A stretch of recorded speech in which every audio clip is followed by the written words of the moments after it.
مزید حیرت انگیز وظائف کے لیے ہمارے چینل کو سبسکرائب کیجیے۔ السلام علیکم ورحمۃ اللہ۔ حضرات محترم، آج ایک بہت بہترین عمل لے کے آپ کی خدمت میں حاضر ہوا ہوں۔ عمل بہت مجرب عمل ہے، اور دوسری بات یہ ہے کہ اس عمل کی ضرورت بھی تقریباً ہر شخص کو ہے۔ جیسے آج کے دور میں ناقص غذائیں ہیں، ان ناقص غذاؤں نے ہمارے جسم میں بہت سے بیماریاں پھیلا دی ہیں۔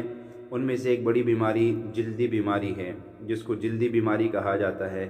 یعنی جلد میں خارش ہو، پھوڑے پھنسی، دانے نکلتے ہو جسم پہ، خون کے اندر خرابی ہو جس سے جسم کو بار بار خارش ہوتی ہو، اور اس طرح کے جو ہے کوئی بھی کوئی ایسی بیماری ہو آپ کو جو جلد کے حوالے سے ہو، جلدی بیماری ہو، خارش ہو، تو اس کے لیے یہ عمل بہت بہترین عمل ہے۔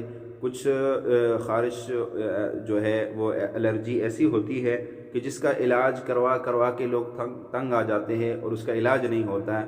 تو یہ خارش کے لیے اور الرجی کے لیے اور جسم پہ دانے نکلتے ہو، پھوڑے پھنسی ہو، اس کے لیے عمل بہت بہترین عمل ہے اور بہت آسان ہے۔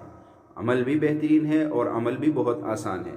اگر کوئی ایسا بیمار ہو، الرجی کا ہو، جلدی بیماریوں کا ہو، اور وہ ڈاکٹروں سے مایوس ہو چکا ہو، تو وہ یہ عمل اس کو مایوس نہیں کرے گا۔ یہ میرے مرشد کا بتایا ہوا عمل ہے اور بہت بہترین عمل ہے۔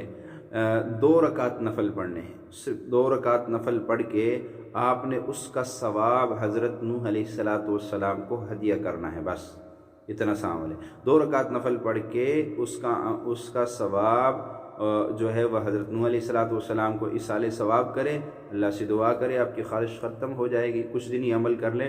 ایک دوست تھا، اس کو ایسے دانے نکلے ہوئے تھے اور وہ کہہ رہا تھا یہ ختم نہیں ہوتے، تو میں نے اس کو یہ عمل بتایا، اس نے کچھ ہی دن کیا، کہنے لگا وہ تو بالکل ہی ختم ہو گئے، اس کا تو نام و نشان ہی نہیں ہے۔ تو یہ عمل بہت بہترین ہے، اور اگر آپ اس میں مزید تاثیر پیدا کرنا چاہتے ہیں تو یہ بھی میرے مرشد کا بتایا ہوا عمل ہے کہ سلام علی نوح فی العالمین کی ایک تسبیح صبح شام پڑھ لی جائے، ورنہ ہر نماز کے بعد ایک تسبیح پڑھ لی جائے اور پڑھ کے اپنے آپ کو دم کر دے۔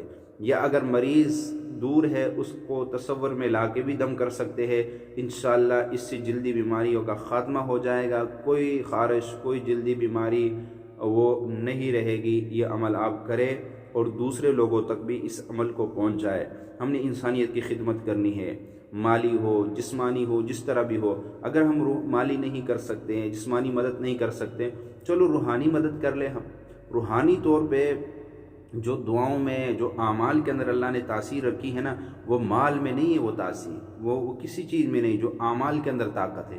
تو اتنی بڑی طاقتور چیز ہمارے پاس ہے اور ہم وہ لوگوں کو نہیں بتا رہے ہیں، اس میں کنجوسی کر رہے ہیں، تو یہ بہت غلط بات ہے۔ ہمیں مخلوق خدا کی خدمت کرنی چاہیے، ان کو اعمال بتانے چاہیے، ان کو ایسے اعمال جس سے مسائل حل ہوتے ہیں، جس سے پریشانیاں دور ہوتی ہیں، ایسے اعمال اگر ہمارے پاس ہے تو ہمیں دوسروں کو بتانا چاہیے، تاکہ دوسروں کو فائدہ ہو جائے، ان کا بھلا ہو جائے، ان کا تعلق اللہ سے جڑ جائے گا، ان کی دنیاوی زندگی اچھی بن جائے گی، ان کی آخرت کی زندگی اچھی بن جائے گی، ان کے دل سے ہمارے لیے دعائیں نکلے گی۔ یہی مقصد میرے مرشد حضرت اقدس شیخ الوظائف حکیم طارق محمود چغتائی صاحب کا ہے، اور یہی مشن ہم سب کا ہونا چاہیے۔ السلام علیکم ورحمۃ اللہ وبرکاتہ۔